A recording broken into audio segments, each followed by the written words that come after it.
Arigato, master. What is up, everybody? Random Man here, bringing you my review for The Boy and the Heron in one take. Now, the plot of this animated fantasy film basically follows a boy named Mahito Maki during the Pacific War who discovers an abandoned tower in his new town after his mother's death and enters a fantastical world with a talking gray heron. Now, going into this movie, there was a lot of anticipation the world over, with myself being included, with anticipating this film, as it is the latest written and directed by Hayao Miyazaki. What can I say about this guy that hasn't been said already? He's a living legend, debatably the greatest animator of all time. And this is said by many people, not just in his native Japan, but just the world over, as I said, with the anticipation for this film. And in preparation for this movie, I went back to 3 of his films, and they happen to be the 3 movies of his and from Studio Ghibli that I own on Blu-ray. They are My Neighbor Totoro, which is the first ever film of his and from the studio that I ever watched, and this is my personal favorite film of his, and yeah, just one of my favorite animated movies ever. I also went back to Princess Mononoke, which, fun fact, was the Japanese submission for the Best Foreign Language Film Oscar the year it came out, and Spirited Away, which, speaking of Oscars too, is to date the only anime film to ever win the Oscar for Best Animated Feature. Will that change next year? We'll have to wait and see. But yeah, these 3 movies are not just considered among the best anime films ever made, but among the best animated, Western, Eastern, worldwide, whatever, and just some of the best films ever. And again, with Miyazaki, as big of a figure he is, now at 82, I mean, he is someone who has now a dozen movies in, including The Boy and the Heron, crafted a filmography for himself that is more than iconic. And with this movie, now with The Boy and the Heron being released, this is his first film in a decade, and it was interesting to see how it was coming together because his last movie, The Wind Rises, was a swan song for him. He announced his retirement then, but now he had been gestating on this project for a little bit, and it looked to be among his more personal and tying in with a lot of other themes that he has done before, and they are universal, and plus his stylings that he does with his animation.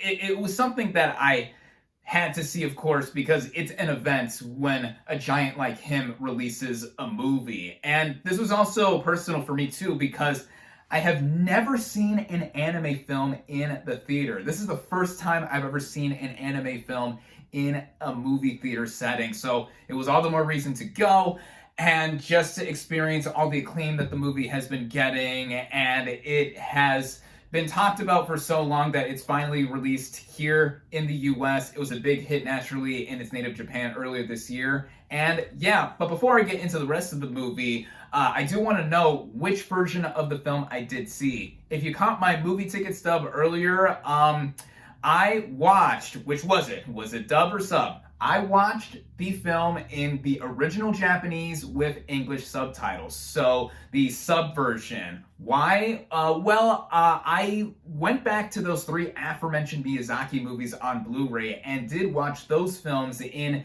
the original Japanese with English subtitles too. Plus, this showtime I went to, the earliest in the day at 11 a.m. was subtitled, but in any sense, I did want to experience this movie in the original Japanese as it was originally made and voiced over. And speaking of the voice acting, I do apologize in advance right here too. I do not know the names of those that were voicing all the main characters, including the title too, but I have to give credit where credit is due. Because with each one of the characters, whether it is the title boy, the title heron, the multiple grannies in the picture that provide some of the comedy here, the boy's father, the boy's soon-to-be new mother. Everyone in this film, I think, brings a sense of emotion that is needed for a story like this because, again, this is one of Miyazaki's most personal, drawing from his own childhood and also implementing a lot of what he is personally known for. And the story here, the way it does begin, as I mentioned, in the Pacific War. So on the side of Japan during World War II, and it's a harrowing scene with the boy, the title boy, losing his mother in a hospital fire, and later he moves into this new town and meets his soon-to-be new mother that his dad is going to marry, and he's discovering this new setting that he is in, and he has trouble fitting in and just discovering what else is to be seen with where he is now living. It is something that has been seen multiple times over in Miyazaki's past filmography.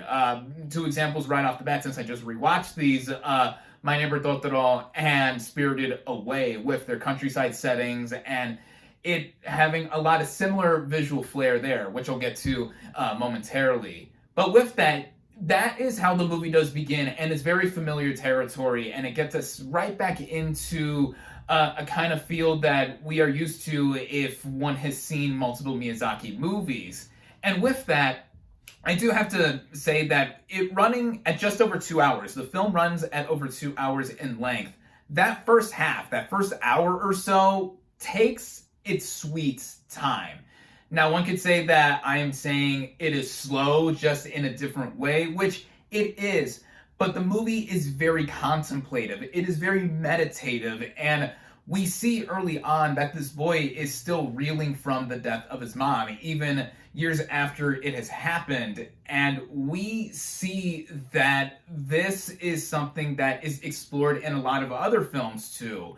I think, well, from Miyazaki, I should say. Well, films in general, yeah, this film is about family and grief mostly. And also some other themes that Miyazaki has done, like environmentalism, discovering one's own identity, their place in this world. A lot of that is put into play here.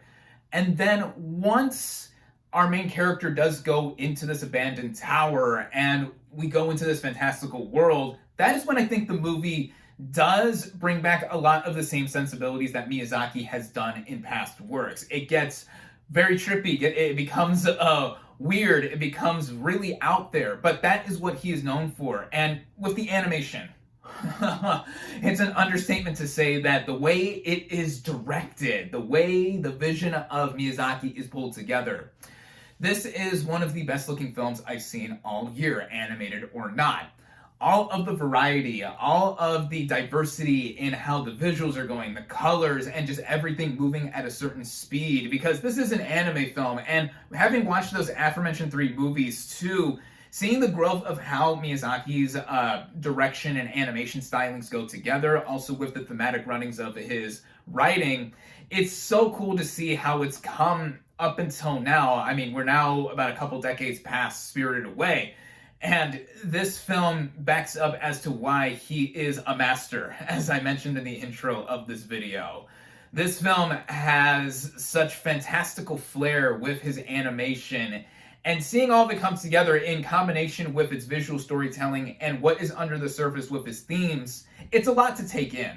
And that's one reason I wanted to do this review in one take, to get one take, not two, one take, because I wanted to get my thoughts out there, because as scrambled as they are, I'm still trying to come down from the high that I felt while watching this movie, because it felt very trippy, as I mentioned, very dreamy and just otherworldly. And it's a lot to take in, to the point where it is not going to be something that I am fully grasping, at least as I'm saying it right now, on this one viewing, this first viewing. Kind of like Miyazaki's other movies, you can watch them at face value for how they are exploring a main character going on a journey that is not grounded in reality. There is a lot of surrealism and just leaping bounds for the stars or any other dimension that he has created. And I think that is a huge strength of this movie too, because dropping you into this, it really throws you for a loop, and we're introduced to other people, other characters along the way, other creatures. There's of course the heron, and the heron has two forms, and the way this bird is animated, it's both grotesque but also majestic in some ways. And then we also see some villainous parakeets throughout the film going into the second half as well. Just everything from the foliage, the locations, and just how it all moves together, literally moving as a movie. This film has it in spades in terms of that. And then going back into the whole thematic elements, it is something that Miyazaki has explored time and time again, as I've mentioned. And it's noticeable mostly in the first half because the movie is taking its sweet time, mostly exploring and expressing the sense of grief and loss that our main character is feeling. And I think that is a big benefit to the movie as well too, because of the stage at which Miyazaki is in his life, in his early 80s, and this being, again, such a personal movie. You can tell that most of his filmography is personal and also just him wanting to flex his creative muscles. But with this, having this wartime setting, even though we don't see much in the way of violence in terms of the real life stuff that happened in World War II on the side of Japan, there's a lot that parallels and is alluded to with what our main character is going through, and just seeing how he goes through this journey. And it is, again, a trip, just a real trip to go on, while also being this film that speaks a lot to how we would find ourselves just either in our own dreams or in reality, trying to come to grips with anything, not just grief, just any big event that would happen in your life. Since this boy is young, of course, he lost his mom, he's moving to a new place, doesn't know everyone in this place that he is now living in, and then seeing this bird flying around, and he's like, oh, what's going on here? I'm getting tormented by this bird. It's something that's taken in to not the easiest of degrees. It's hard to swallow, so to speak, for him to get the gravity of the whole situation. But I think that is a big factor of the film that further adds on to how much of the movie is thought-provoking. It's very much a soul-searching kind of movie. And I will admit, at times, there were moments to where I was like, okay, I'm seeing these awesome visuals, but I'm not entirely patting down or really digesting everything properly. That happened with some Miyazaki movies I've seen before this one, because it's a lot. I mean, probably also the fact that I was younger, or I still feel young at heart, and all that ways, and just thinking about it. But it isn't the easiest movies to just drop into, and you have to prepare yourself in order to see a Miyazaki movie. But in comparison to some of his more famous movies and some of the ones that most people cite as their favorites, this one I think is a little more out there in comparison. And that is not a bad thing at all, because this is what Miyazaki is known for. And he's really going all out there with this being his 12th feature. And there's other attributes technically that this film really excels at besides the animation. The score, the original score, the music by Joe Hisaishi, I apologize if I butchered that, but he is the composer. He has composed almost every Miyazaki movie thus far, and there's such iconic themes and motifs that he has done in the past. And here, there's a lot of piano that plays up the emotion here for our main character and for all that happens in him trying to explore himself, and also come to grips with what he is going through. And that is exemplary right there, just such a huge pro. And also the movie having its own sense to where we, by the end, without any spoilers, with everything that happens all in between, it's similar to what Miyazaki has done in the past, and it feels like it is a lot of a remixing of his past work, while also introducing some new ideas with this setting that I think many people are going to take away and be utterly moved by. And I will admit that there are a lot of moments to where I felt that weight, and it just got to me to Also appreciate that I was seeing a Miyazaki movie in a theater setting. And in comparison to his other movies, as of this moment now, it's hard to necessarily say that this is among his great movies right away. At least this is me saying this after first viewing, because again, it's not like his other movies, like the three that I went back to before seeing this one. And with that, if you haven't seen any of Miyazaki's movies before this one, let's say you're going into this either having little memory of his other filmographies or his other movies, I should say, or just seeing this movie just as a movie, again, prepare yourself, because this movie, just watching it at face value, you're going to be treated to some of the best animation in recent memory.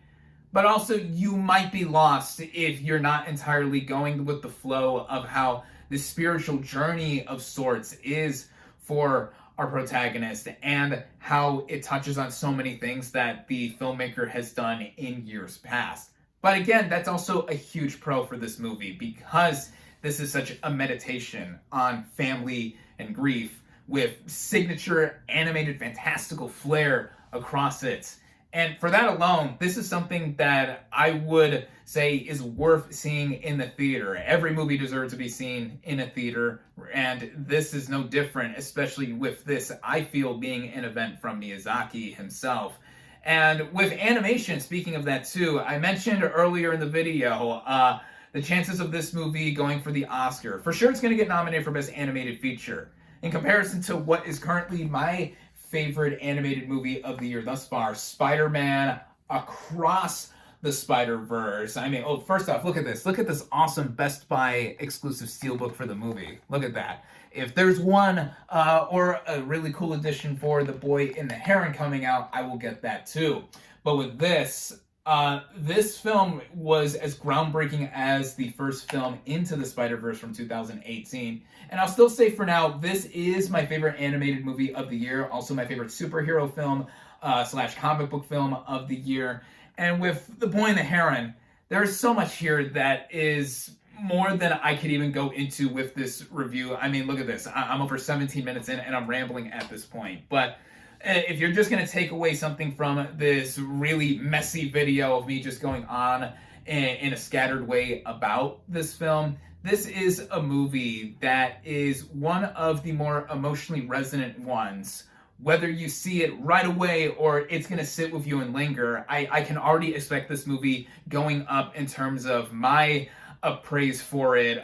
If I go back to it, I'm interested in seeing the English dub for it to see how the performances are enhancing that experience, or just giving an all-around new way to view the movie. But in any sense, this is a film that I definitely recommend. I really enjoyed The Boy and the Heron. And again, to you, Mr. Miyazaki, thank you so much for all that you have done. Whether or not this is your last movie, I'm speaking as if this is going to be his last movie. I don't know. We've been lucky that we have had films released this year from filmmakers in their 80s, like Martin Scorsese with Killers of the Flower Moon, Ridley Scott with Napoleon. No matter what you think about any of these directors' films, we are just so lucky, and I hope that there is some way we can see more of them in the near future, and just having them further grow as to how they are such icons and legends of filmmaking. So yeah, that's just about it. My final verdict for The Boy and the Heron. I'm gonna go with 4 out of 5 stars. Again, I really enjoyed this film. I definitely recommend it. And those have been my thoughts. So, thank you all, as always, for watching. Be sure to like this video, comment on what you thought of The Boy and the Heron. Social media links in the description. Subscribe to my channel for more, and I'll catch you on the next movie review.